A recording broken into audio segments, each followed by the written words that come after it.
John, you look like the senior forecaster on shift today. You look like the senior forecaster on shift today. Yes, I am our shift leader today. 10 years, you were telling me, in this local office. Yeah, 10 years in this office, 20 years total. I started off as a student intern at the Monterey office, and then had my first full-time position over in Reno. Was there for a couple years. Spent about 6 years over in our Pendleton office, and then made it home here to Portland. I worked in Reno in the early 90s. I mean, I loved being by Lake Tahoe. It was amazing. All right, so this is your second career. You did something else in corporate America before this. Yeah. So what is the passion that drove you to do weather? What do you really enjoy about it now that you have made this your career? Well, you talk to many meteorologists, and most will tell you that they had some childhood event, weather event, that just gave them the love and the passion for wanting to figure out, okay, why did that happen? For me, it was a lightning event when I was living in Vancouver as a kid. And I was like, wow, that's awesome. But as I graduated high school, for me, the math scared the heck out of me.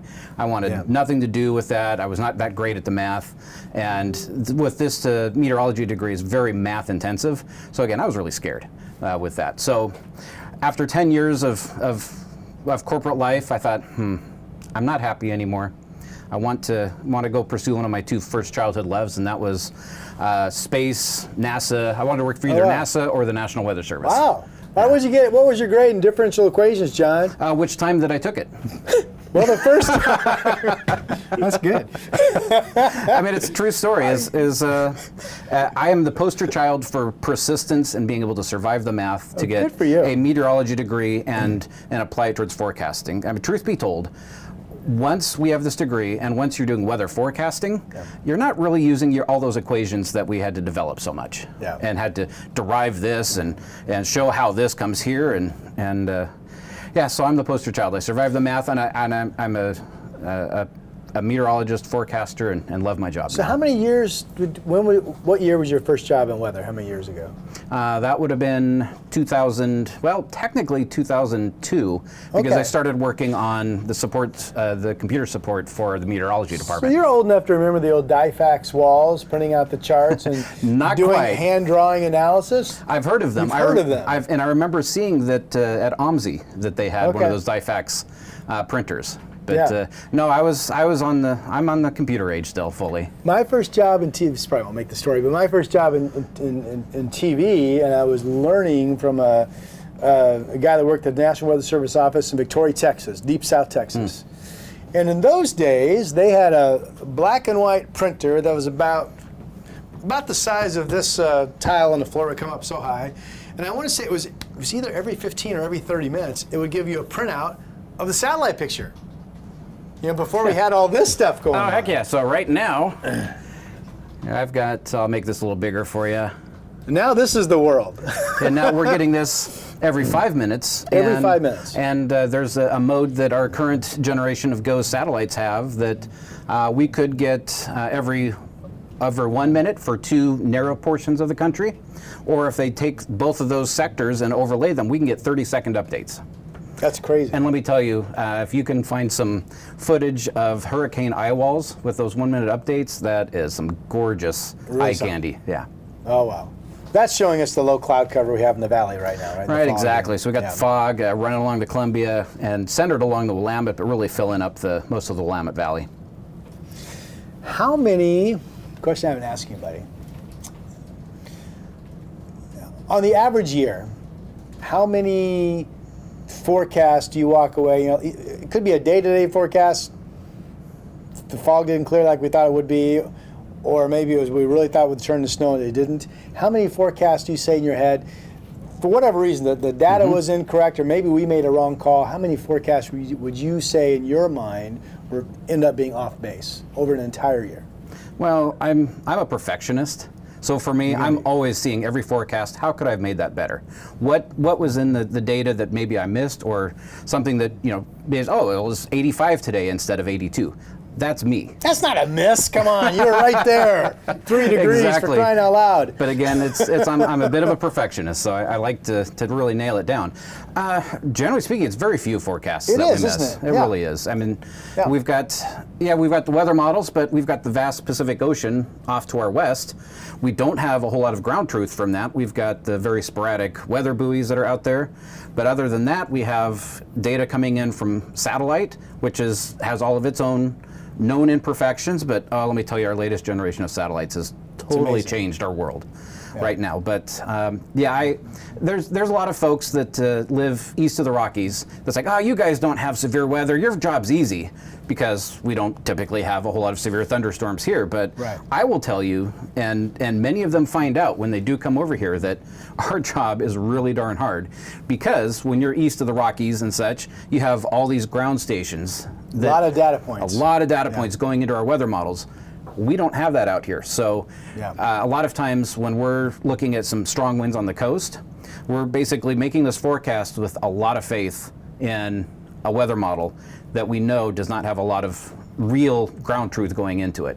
How good are we? You mentioned lightning, and that, to me, I started working out here as a forecaster on television in April of 1999. Mm-hmm. And in that time, there's an indice called the lifted indice, and there are others that basically measures, the buoyancy of the air.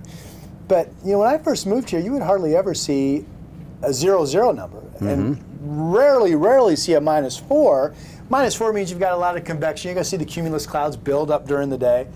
But now it's pretty common to see that stuff.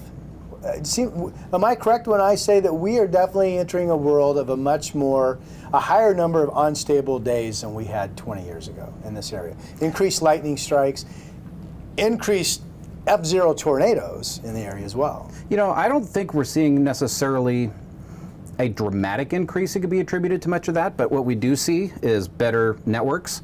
We have much better lightning detection. In fact, now we've got access to 3 different lightning networks, and one of which is telling us whether the lightning is in cloud or cloud to ground, whether it's a positive polarity change or a negative polarity change. So that's one thing. And then when it comes to like our increased tornadoes, that's another thing that a lot of folks struggle with, is like most of our tornadoes are not associated with a thunderstorm here. That's just a strong cell that everything comes together just right, briefly puts out a funnel cloud. That funnel cloud might touch the ground for 30 seconds and then it's gone. What we do have that is different even 10 years ago really is a lot more social media, a lot more people with phones in their pockets, and those phones all have cameras, so there's just a lot more awareness, I think, of what's going on. Period. Yeah, and then just that with the whole social media aspect and having that increased observational capability, we just know that they're going on more. Historically, at least through the 90s into the early 2000s, the average was, 2 or 3 tornadoes across the Pacific Northwest. Since I've been here 10 years, I'm saying we're getting 2 or 3 tornadoes in our small little forecast area of far southwest Washington and northwest Oregon now. So it's just more of, I think, spatial awareness of everybody seeing what's going on and people able to capture it and get us that info. Yeah. We're going to have snow this year, John? Absolutely. In downtown Portland? Maybe. Looking at the camera and say that. Give me that maybe one more time. Maybe. That's good. That is to me, that is our absolute hardest thing to forecast with absolute certainty. We can feel pretty certain on wind. We can feel pretty certain that, it's going to rain in this day. But the influence of our warm Pacific Ocean, the Columbia River, the Willamette Valley, how those intersect, cold air coming down the Columbia River from eastern Oregon and eastern Washington in the Columbia Basin. And then, is it going to be cold enough? Yeah. It's where how all these things interact. So to me, that is that's our big forecast problem, and probably what gives us the biggest grief and will result in the biggest impact on everybody's lives, because this is not the upper UP of Michigan, where folks and the infrastructure are used to maybe feet of snow each year. Yeah. A half inch at the wrong time of day can really just derail.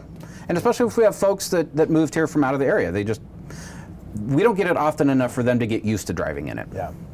Were you on one of the people on staff that helped put out that forecast in February of 2021 that absolutely, from what I saw, perfectly diagrammed and called the line of this is a big ice storm, Westland, Oregon City, south to Salem.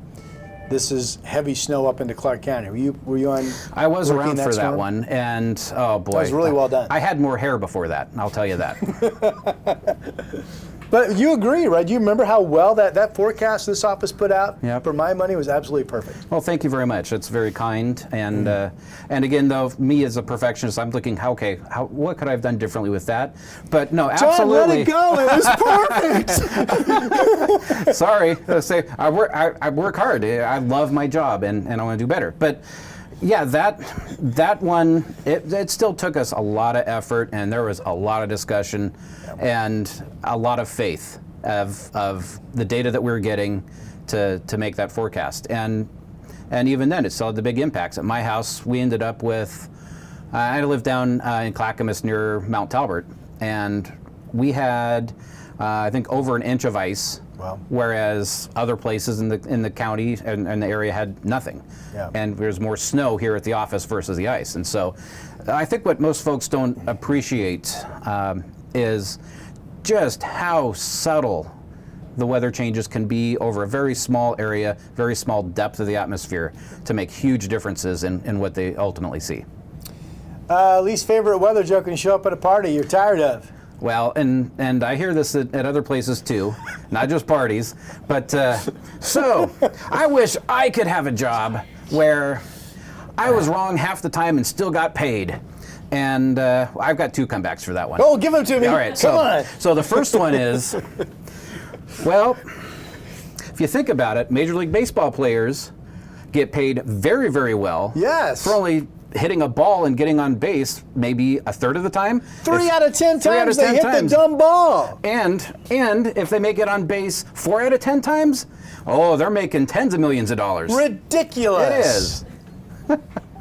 Man, I'm going to use that. Yeah. Well, and the other one, and this is one that actually, because again, we actually do a great job. I would say, well, we do a great job all the time. Yes. It's very rare that you'll ever get a bad forecast out of this office. It's just the forecast that maybe Mother Nature brought a different reality to. That's a good line, by the way. But we're also, we're very good at seeing what all is possible out there. So sometimes, again, it's maybe there's that 5 to 10% probability. Well, we tell folks that, hey, it's a 5 to 10%. Most likely you're going to see this. But as good as we are now, I also like to come back with folks and say, well, if this were the late 1700s in Salem, Massachusetts, we'd be put on trial for being a witch and predicting the future. Predicting the future. Yep. Yeah. We'd be considered witches. Nice. I got nothing, man. I got nothing. I'm one of a set of about 100 personnel in the National Weather Service who will go out and work with wildfire teams on site and support the fire teams and the firefighters for public safety and, most importantly, firefighter safety. So I'm out there embedded with the team to look for conditions that might result in a lot of increased fire activity. Some might say the fire blowing up. You talk to firefighters and they hate that term. But as far as that goes, so I love being out there making a forecast that I know millions or tens of millions of dollars may come into play as the decisions they're making.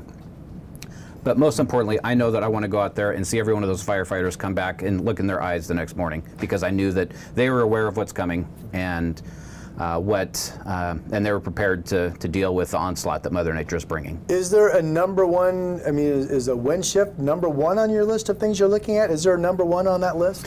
Wind shift, increased winds is the big thing. That's really what pushes fire around. Yeah. So it's wind, humidity, and then atmospheric instability also really plays into that. But yeah, so the wind shift and the humidity drops, those are what really drive fires and what we've seen in the last few years with our big wildfires in the Cascades. Yeah. Were you working that Labor Day, the East Wind event a couple years back? I was. Yeah. I was here that evening and In the office here. in the office here, and one of my coworkers, Scott, from this office, was down at Beachy Creek and had to evacuate with the fire team. And so not only was it scary, from us just watching that weather, knowing that just the tremendous destruction that's going on, and worried about everybody else's safety, I also had this personal interest in my friend being in the middle of it. and not being able to get a hold of him and making sure that finding out that he was safe. So it was a huge relief that night. I said on TV, and tell me if you don't agree with me. I said on TV during that event that, I mean, again, I came here in 1999. Certainly in that period of time, we had never had that type of an east wind blow at that time of the year with those dry conditions. It never had it. It never really needed to be in even that frame of mind of what this can do. Now, I do remember the utilities were shutting down power lines up around Mount Hood and some of the other areas in the Cascades, but was that the feeling in this office too? We've never really had that type of an east wind event at that time of the year in those conditions before. Well, we've had them, but we didn't have active wildfires also going at the time. And that was probably the bigger impact. The last time I believe that we had those conditions at this time of year with active wildfires was during the Tillamook burns, like in the 30s and the 40s. Yeah, way back. So way back. So yeah, this was certainly something that none of us had ever seen in our meteorological lifetimes. Yeah. Yeah. That was a heck of a deal. And so that was like the historic event. And then even last year with Cedar Creek fire, it was an event that is not uncommon. It's just, again, it happened to be in place with an active wildfire already in the area. Yeah. Well, you'll be going out next year too? You love that type of work. I absolutely love it. Yeah, So I literally could get called on a moment's notice to be gone for up to 2 weeks at a time and in bed with these teams. And I've been up in north of Fairbanks all the way down to southeast Arizona and just about everywhere in between supporting these. So we can go anywhere, really. Yeah. Well, here's your chance if you've ever seen Rod doing his forecast. Do you have any critiques? You ever see me on TV? Yeah. What do you think, John? So wait a minute. You're standing up. We're going to do this. Wait a minute, cut. How do you feel the need to stand up? No, Rod, you're a great communicator, and I know this works, but we're going to have winds coming through the gorge.